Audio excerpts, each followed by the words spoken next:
สบายดีทุกคนสบายดีFCที่นาฮะยินดีตอนรับขับสุสองซองไอ้น้องสาวลาวคำม่วนปลาเบิ่งเหือตู้นะฮ้อนกระดกกระดอแท้ทุกคนมื้อนี้เพียบเป็นอันมาฮ้อนมาเอามาสั่งกระดกกระดอแท้คือว่าแต่เพราะว่ามื้อวานเนี่ยฝนตกทุกคนฝนตกก็เลยฮ้อนมื้อนี้ค่ะตื่นมาฮ้อนเอาขนาดเลยมื้อนี้ค่ะก็จะฮ้อนเอาในน้อยหนึ่งคือทุกคนเห็นนี่แหละคือเหือตู้นี่แหละ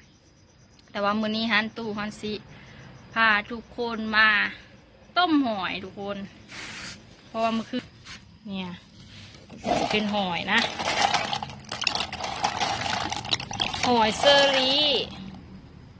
ก็จะน้อยน้อยทุกคนเพราะว่ามูคือนี่ค่ะฝนมันตกแหละตัวว่าโอ้ว่าน่าจะมีหอยว่ามื้อเช้าเนี่ยนะก็เลยลงตลาดไปเบิ่งก็ได้มาอยู่ถุงหนึ่งในราคาเลยราคา10,000 กีบหรือว่า10,000 กีบพนะทุกคนจะล้างให้ทุกคนเบิ่งถอดออกให้ทุกคนเบิ่งเลยนี่ในราคาอยู่10,000 กีบหรือว่าตกเป็นอันเงินบาทก็จะตกอยู่ที่ประมาณ10เท่าไหร่16หรือว่า17หรือว่า18 บาททุกคนตู้กับบูฮูเลทเงินไปไหนเพราะว่าเมื่อวานเมื่อซื้อนี่เลทเงินจะถืออยู่ประมาณเท่าไหร่685หรือว่า 1,000 บาทจะเปลี่ยนเงินกีบได้อยู่685,000นะทุกคนมื้อนี้แหละตู้ยังไม่ทันได้ฮู้ว่าเลทเงินท่านเท่าไหร่นะแต่ว่าตู้ก็ไปซื้อหอยมาแล้วก็สิตกอยู่ประมาณซ้ำนั้นแหละทุกคนมาวันนี้ตู้ก็สิมาขอล้างหอยคนเด้อทุกคนเด้อวันนี้ล้างหอยล้างอย่างให้มันสะอาดอย่างแล้วเขาจะคอยไปเฮ็ดกินเนาะ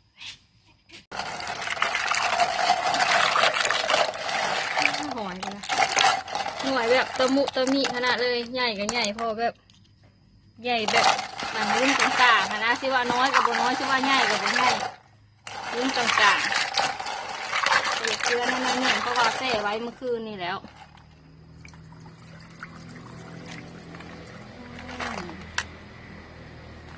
เนี่ยคนนี่ทุกคนอันนี้ก็จะเป็นหอยพี่น้องแล้วเป็นที่หอยแล้วต้มหอยตู้ต้มหอยตู้อ่ะต้มหอยเซอรี่ทุกคนนี่มาตู้ก็จะมาทอดลงเลยทอดให้พี่ๆทุกคนเลย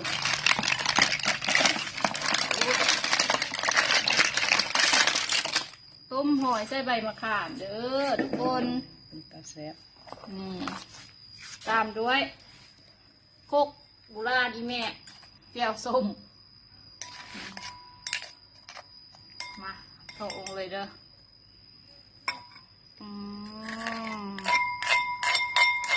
ป้าเสียงโคกนี่ดูหน้าตารวมๆพี่น้องเป็นไงทั้งพักทั้งอย่างแซ่บทั้งพักทั้งอย่างพอ อร่อยเล่นกันเลยทุกคนมาแซ่บๆลงไปกับตูแล้วกับนี่ข้าวมานำข้าวยังไม่ทันได้ไข่ซ้ำทุกคนนี่ข้าวขาวๆมาร้อนเลยนี่มาเด้อทุกคนเด้อมากินต้มหอยน้ำตู้เด้อทุกคนเด้อมาโอ้ยได้ทั้งขวายได้ทั้งขี้มานำแต่ว่าหอยนี่อ่ะนั่นเด้อทุกคนไม่ได้กินตามันเด้อได้เอาตาขี้มันออกดูก็จะเอาตาขี้มันออกมาตามด้วยเจียวส้มขวดเป็นไงจวดเนาะจวดมาทุกคนเสียบเลยแซ่บเลยน้ำจิ้มนี่เด็ดมากตามด้วยนอนที่สองบอกขี้มันเพราะว่าจังไรก็ไม่ได้กินขี้มันเมานี่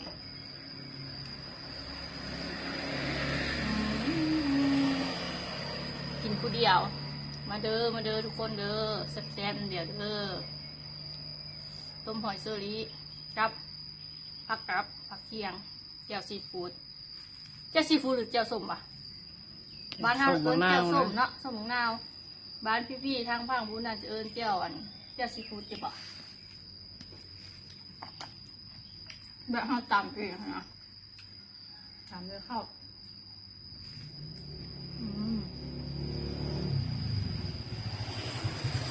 อมเครื่องเคียงพัก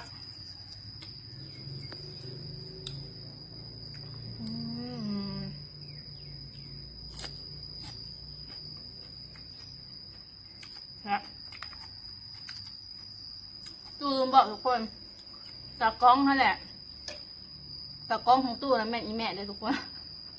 พอบอกเอาให้ลูกถ่ายก่อนซะแล้วแม่จังเสียนั้นน้ำหลังเพิ่นแล้วเพิ่นก็เลยมาเป็นตากล้องให้ ตากล้องกับตากล้องกับตากล้องบ่นั้นบ่สำนานเด้อ แซ่บ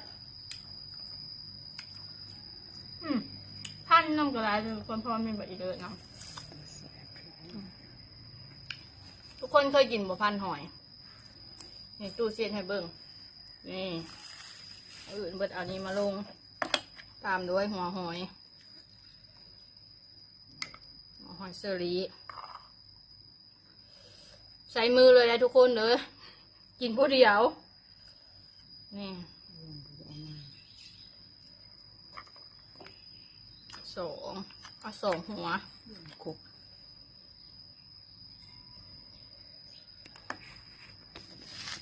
สองหัวตามด้วยพักอันนี้เขาจะเอิ้นพักทางอย่างบ้านทุกคนอันนี้นะสาระแหน่โมเมนบ้านเท่าเราเอิ้นพักหอมร่วมนะเจ้าบ่าวบ้านพี่ๆบอกว่าเอิ้นพักอย่างนี้สาระแหน่อันนี้จะเม่นโหระพาใส่เข้าไปแบบนี้หอมบัวตัดจับลงนี่ตามด้วยน้ำแก้วส้มนวดลงไปทุกคนนวดอีกวันหนึ่งนี่ตามแล้วก็ห่อแบบนี้เลยมาทุกคนจะแจ๊ดร่วมกันเด้อ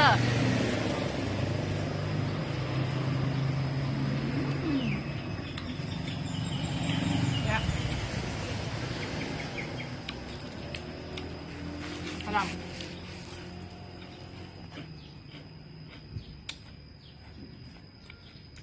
กับกระลำกับข้าวเดียวดีทุกคน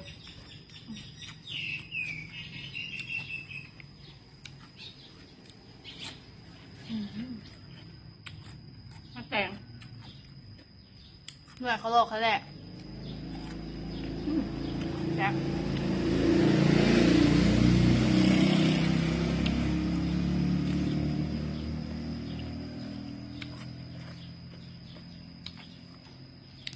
คนถ้าเกิดว่ามันนองมันอย่างกับตู้ขอโทษขออภัยน้ำหลายเด้อเพราะว่ามันอยู่เป็นแคมทางนะมันอยู่แปะแคมทางมันก็เลยอย่างน้องๆเสียงรถเสียงอย่างน้อยๆนึงกะ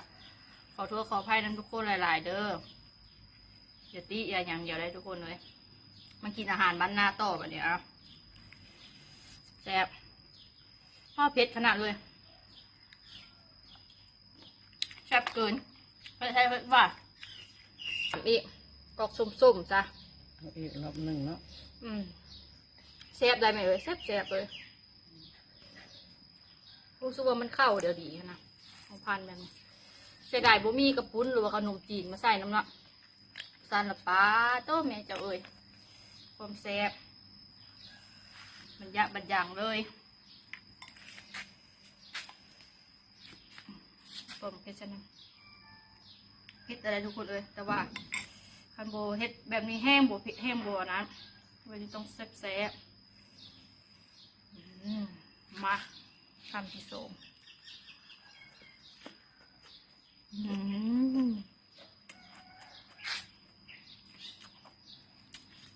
ทับเวอร์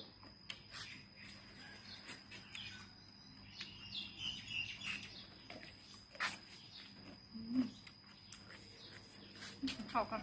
เนื้อมันเลยอะไร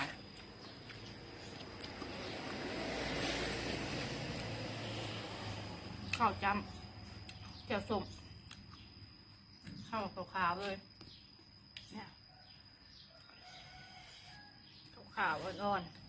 ๆกับเจียวส้มแซ่บ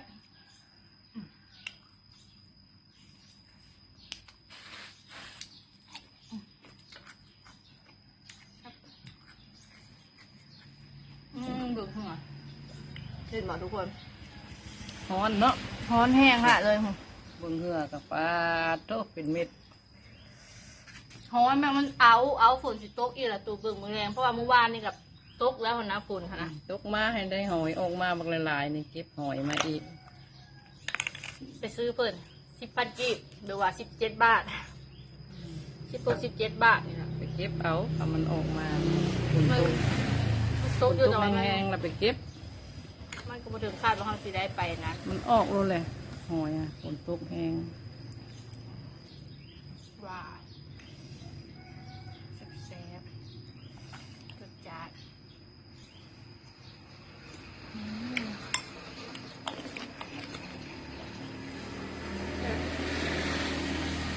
ทุกคนลูกเดี๋ยวขอปิดคลิปก่อนเนาะทุกคนเด้อเพราะว่าที่ให้อีแม่เข้ามาซีเมืองน้ำเดียวกับตู้อะนะเพราะว่าปุ้มีไปเป็นตากล้องให้ตู้นะก็จะให้อีแม่ป้าเบิ้งเหือกอะไรว่าขออนุญาตเซตมืออีกแล้ว เพราะว่าฮ้อนแห้งนะก็ชิจ้ากันไปอ่ะขอขอบใจน้ำทุกคนเด้อที่เข้ามาติดตามพับส้มเราไอ้น้องสาวลาวความม่วนถ้าว่าคลิปนี้เสียงนะฮะภาพชัดเจนขอโทษขออภัยนะแม่หลายแล้วก็อย่าลืมเข้าไปกดไลค์กดแชร์เป็นกำลังใจให้ตู้หน่อยเด้อเพื่อซิเมียเฮ็ดคลิปใหม่ๆต่อไปสำหรับมื้อนี้ขอตัวไปก่อนเจอกันคลิปหน้าบ๊ายบาย